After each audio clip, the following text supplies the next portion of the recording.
अस्सलाम वालेकुम दोस्तों, मां उम्मीद कयां थो त तव्हां सब दोस्त खुश ऐं ख़ैरियत सां हूंदो।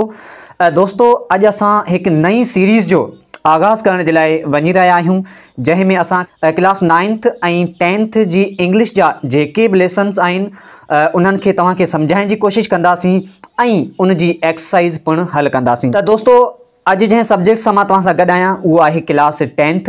अॼु पाण क्लास 10th जे पहिरें पोइम जेको आहे जंहिंजो नालो आहे द वॉइस ऑफ गॉड, उनखे मां तव्हांखे सम्झाइण जी कोशिशि कंदुसि। उन जा लफ़्ज़, उन में जेके बि डिफ़िकल्ट लफ़्ज़ आहिनि उन्हनि जी माना पिणु ॿुधाईंदुसि ऐं उन जा जेके बि क्वेश्चन आहिनि उन्हनि जा शॉर्ट आंसर ॾियण जी बि कोशिशि कंदुसि। मूंखे उमेदु आहे त तव्हांखे लेसन जेका आहे उहो सम्झ में अची वेंदो।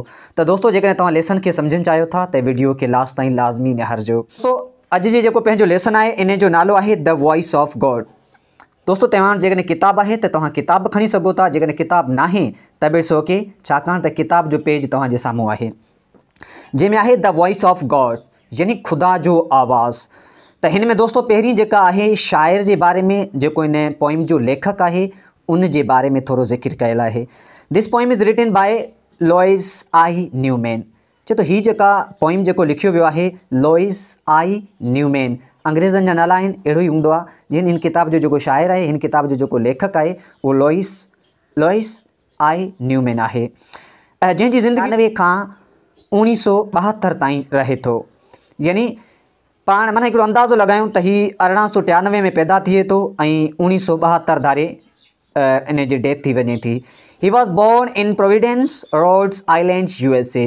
यानी हीअ जेका USA जो इलाइक़ो आहे, रोड आइलैंड, सूबो बि थी सघे थो, शहर बि थी सघे थो, उते पैदा थिया। ही स्टडी एट ब्राउन यूनिवर्सिटी, हिन ब्राउन यूनिवर्सिटी में तइलीम कराई। एंड आफ्टर हिज डॉक्टरेट लेक्चर्स एट कोलंबिया, यानी PhD खां पोइ इन जेका कोलंबिया में लेक्चर ॾियणु शुरू कयो। ही इज़ द ऑथर, यानी ही हिकु लेखक आहे, शाइर आहे, of many books on religious subjects. चए थो हिन जेका रिलीजियस सब्जेक्ट्स ते केतिरा ई किताब पिणु लिखिया आहिनि। This poem bring out the religious band of mind, यानी ही जेको पोइम आहे इहो मज़हब ॾांहुं लाड़ो वधाए थो। त दोस्तों हाणे असां पोइम खे पढ़ूं था। हिते आहे I sought to hear the voice of God. दोस्तों आहे साट जेको आहे सीक जी सेकेंड फॉर्म आहे। सीक लफ़्ज़ जी माना आहे तलाश करणु। त I sought to hear the voice of God, यानी मूं ख़ुदा जो आवाज़ु ॿुधण जी कोशिशि कई। And climbed the topmost steeple, चए थो ऐं गुंबज़ जी चोटी ते चढ़ण जी मूं कोशिशि कई। बट गॉड डिक्लेयर्ड, पर ख़ुदा वाज़ह करे ॿुधायो, पर ख़ुदा ॿुधायो गो डाउन अगेन, पर ख़ुदा ॿुधायो त तव्हां वापसी हलिया वञो। आई डिवेल अमंग द पीपल। दोस्तों डिवेल लफ़्ज़ जी माना आहे रहणु ऐं सेनोनिम आहे लिव जो, ठीकु आहे। आई डिवेल अमंग द पीपल, अमंग यानी मंझां, के बि ॿ शयूं हुजनि उते असां बिटवीन लॻाईंदासीं। ॿिनि खां वधीक जेकॾहिं शयूं आहिनि हुते असां लॻाईंदासीं, हुते असां अमंग जो इस्तेमालु कंदासीं, ठीकु आहे। त दोस्तों मां तव्हांखे इन जी समरी ॿुधाईंदो हलां त जेका शाइर जेका चयो मूं ख़ुदा जो आवाज़ु ॿुधण जे लाइ मां गुंबज़ ते चढ़ी वियसि, पर जेका ख़ुदा ॿुधायो त वापसी तव्हां वञो हलिया, छाकाणि त आऊं माण्हुनि जे दिलनि में रहां थो। त दोस्तों हीअ पोइम आहे ऐं तव्हांखे यादि करिणो आहे, 4 लाइनूं आहिनि बसि। ऐं इहो जेको लिखियो आहे लॉइस आई न्यूमैन लिखियो आहे, ब्लू अखर में लिखियो पियो आहे। ऐं स्टेपल, दोस्तों स्टेपल लफ़्ज़ जी माना आहे the tallest part of the religious building. दोस्तों जेके बि रिलीजियस बिल्डिंग्स आहिनि उन्हनि जो जेको बि टॉप मोस्ट जेको पार्ट आहे उन खे स्टेपल चइबो आहे। मिसाल तौरु जेके बि मुस्लमान आहिनि उहे मस्जिद वञनि था, हिंदू जेके आहिनि उहे मंदर में वञनि था, ऐं जेके ईसाई आहिनि उहे चर्च वञनि था। त मंदरु हुजे, मस्जिद हुजे या चर्च हुजे, उन जो जेको बि टॉप मोस्ट जेको हिसो आहे, यानी उन जो मथे में मथे जेको हिसो आहे उन खे स्टेपल चइबो आहे ऐं सिंधी में उन खे असां गुंबज़ चवंदा आहियूं। हाणे दोस्तों असां इन जा सुवालनि जा जवाब ॾींदासीं। एक्सरसाइज नंबर 2 आहे why did the author climb at the staple. चए थो ऑथर जेको आहे उहो गुंबज़ ते छो चढ़ी वियो। त दोस्तों इन जो शॉर्ट आंसर इहो आहे त because he wanted two hear the voice of God, छाकाणि त इन ख़ुदा जो आवाज़ु ॿुधण ते चाहियो। दोस्तों ॿियो सुवालु आहे वाई डिड गॉड टेल हिम टू गो डाउन अगेन। चए थो ख़ुदा हुनखे वापसी हेठि वञण जे लाइ छो चयो। Because God said because God is everywhere. Answer इन जो थींदो because God is everywhere and God live in among that people. ऐं ख़ुदा माण्हुनि जे विच में रहे थो, माण्हुनि जे दिलनि में रहे थो, हर हंधि आहे।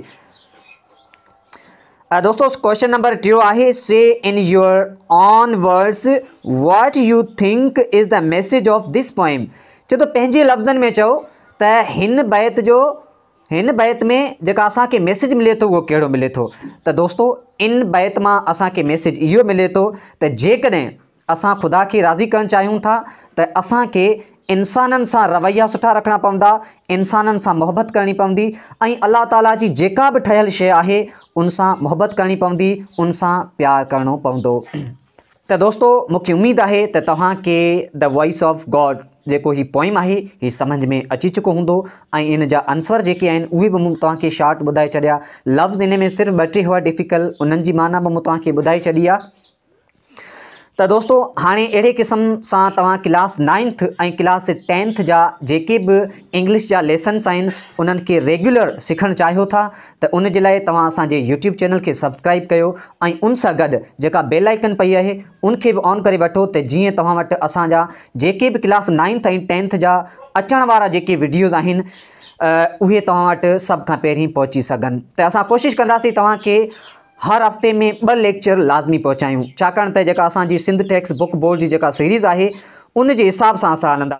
दोस्तों हाणे जेको असांजो नेक्स्ट जेको लेसन आहे क्लास 10th में उहो आहे द वॉइस कैल्फ, यानी अकुलमंद ख़लीफ़ो। ॾाढो ई बहितरीनु हिकिड़ो लेसन आहे, ॾाढी बहितरीनु स्टोरी आहे हिकिड़े ख़लीफ़े जी।